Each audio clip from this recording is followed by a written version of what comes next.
Assalamualaikum warahmatullahi wabarakatuh. Perkenalkan, kami dari kelompok 3 ingin meroleplaykan kasus tentang asma.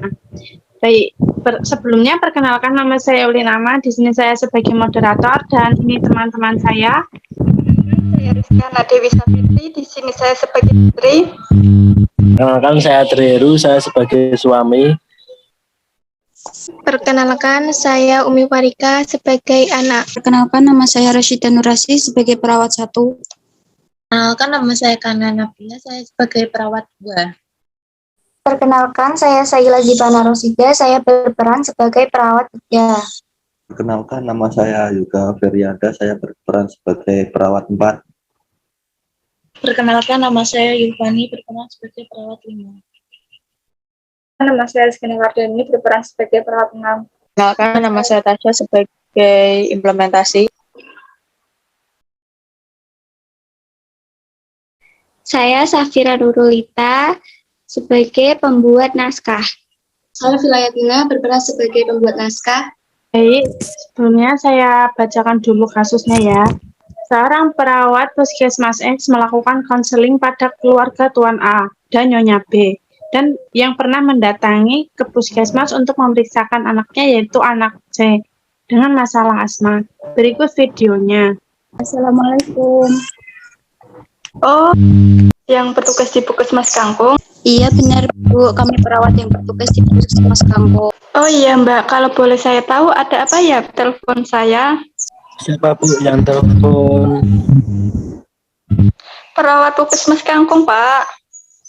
Oh, perawat Puskesmas Kangkung yang kemarin itu ya? Iya benar Pak, kami perawat yang bertugas di Puskesmas Kangkung yang kemarin. Baik Bapak Ibu, sebelumnya perkenalkan saya perawat Rasyida, dan ini rekan saya Kania, dan yang satunya perawat Saila. Maksud kami menelpon Bapak dan Ibu untuk melakukan konseling pada keluarga Bapak menurut data dari Puskesmas. Anak Bapak dan Ibu mengalami masalah penyakit asma. Apakah Bapak dan Ibu bersedia? Waktunya kurang lebih 50 menit saja. Bersedia, Sus. Iya Sus, sebentar saya panggilan anaknya ya. Nak, sini sebentar. Ya Bu. Nah sekarang sudah lengkap ya, saya mulai ya Pak, Bu. Kemarin kan sudah melakukan pengkajian identitas, riwayat dan tahap perkembangan keluarga, pengkajian lingkungan.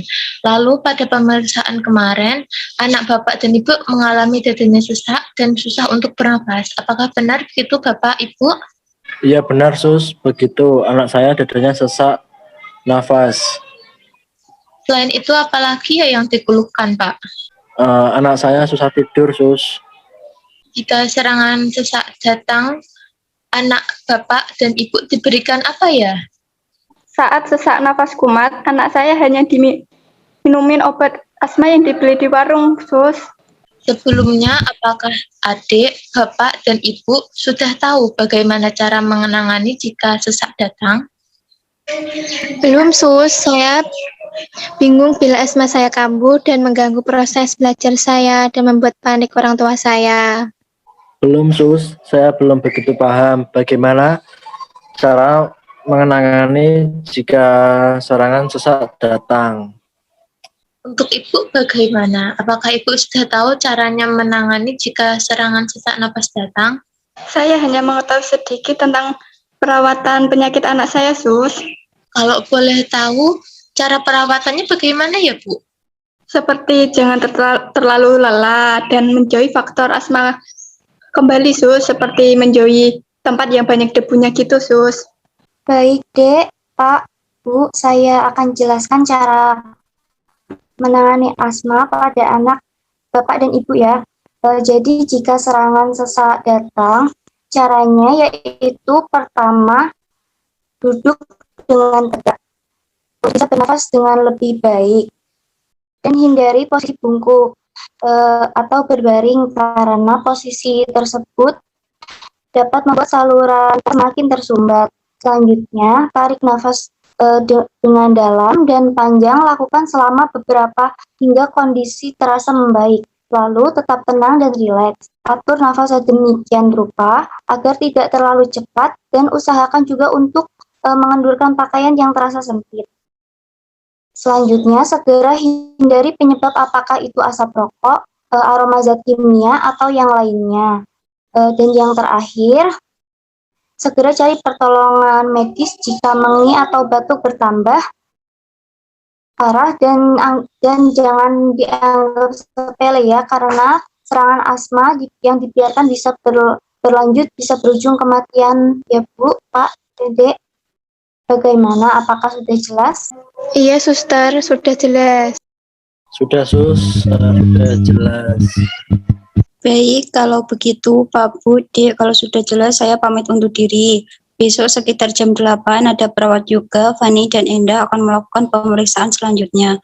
Terima kasih ya Bapak, Ibu, Adik atas waktunya. Iya, sama-sama. Terima kasih kembali, Sus. Assalamualaikum. Waalaikumsalam. Assalamualaikum. Waalaikumsalam. Mas yang kemarin ya? Ya Bu, perkenalkan saya perawat juga dan saya perawat Eda dan yang satunya perawat Bilvani. Maksud saya menelpon Ibu untuk melanjutkan teman saya, yaitu mengkaji seberapa besar Ibu dan keluarga mengalami tentang penyakit asma. Apakah Ibu bersedia waktunya kurang lebih 1 jam ke depan? Baik, bersedia. Sebentar saya panggil suami saya ya. Sini sebentar. Baik Bu, ini teman saya Bilvani mau menjelaskan kepada Ibu dan keluarga tentang pengertian tanda dan gejala asma dan menjelaskan akibat penyakit asma. Nah, Ibu sebelumnya apakah Ibu, adik, dan Bapak mengetahui apakah penyakit asma itu? Begitu paham sih Sus. Nah, saya jelaskan penyakit asma itu adalah penyakit kronis yang mengganggu jalan nafas akibat adanya inflamasi dan pembakaran dinding dalam saluran nafas, sehingga menjadi sangat sensitif terhadap masuknya benda asing yang menimbulkan reaksi berlebihan.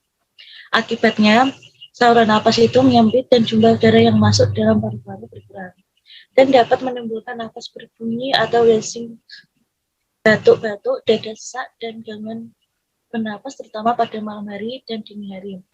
Nah, begitu Bapak Ibu, apakah sudah jelas? Baik Sus, sudah jelas. Sudah jelas. Nah, kalau sudah jelas, coba jelas. Sekarang Ibu saya tanya nih, semisal anak Ibu asmanya kambuh lagi, tanda gejala yang kemungkinan akan timbul apa? Kemungkinan yang akan muncul itu anak saya nanti akan mengalami nafas berbunyi mengi, batuk-batuk, dadanya sesak, dan gangguan bernapas pada malam hari dan dini hari, Sus. Bagus sekali, Ibu sudah paham tanda dan gejala asma. Sekarang saya tanya pada Bapak, asma itu apa, Pak?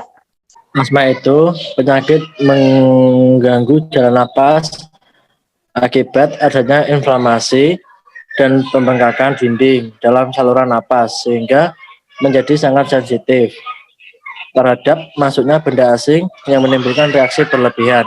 Begitu Sus. Baik Bapak, betul sekali. Sekarang saya akan menjelaskan cara menangani asma ya Pak, Bu. Yang pertama, kenali dan hindari faktor pencetus kambuhnya gejala asma. Dan hindarkan Bapak pada stres dan gangguan cemas yang dapat membuat gejala asma kambuh. Yang kedua, berikan obat-obatan asma seperti controller yang berfungsi untuk mencegah kambuhnya gejala asma, atau obat asma reliever berfungsi untuk meredakan gejala asma dalam waktu yang cepat saat kambuh. Yang ketiga, berikan terapi oksigen. Terapi oksigen ini sangat penting untuk mencegah dan mengatasi kondisi hipoksia atau rendahnya kadar oksigen dalam darah, atau bisa langsung ke puskesmas terdekat ya Pak, Bu. Iya Sus, saya sudah paham. Terima kasih Sus atas penjelasannya. Nah, kalau sudah mengerti dan paham, Bapak dan Ibu harus semangat ya untuk merawat anaknya saat asmanya kambuh lagi nanti. Semangat, cepat sembuh ya. Baik Sus. Terima kasih atas waktunya ya Pak Bu. Saya kami tutup dulu video call-nya. Wassalamualaikum warahmatullahi wabarakatuh. Waalaikumsalam warahmatullahi wabarakatuh.